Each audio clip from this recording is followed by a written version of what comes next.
સુરતમાં છેલ્લા કેટલાય સમયથી ચોરીના કિસ્સાઓમાં વધારો થઈ રહ્યો હતો।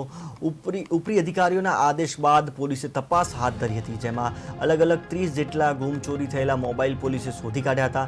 અંદાજિત 3.50 લાખથી વધુનો મુદ્દામાલ પોલીસે પરત કર્યો હતો।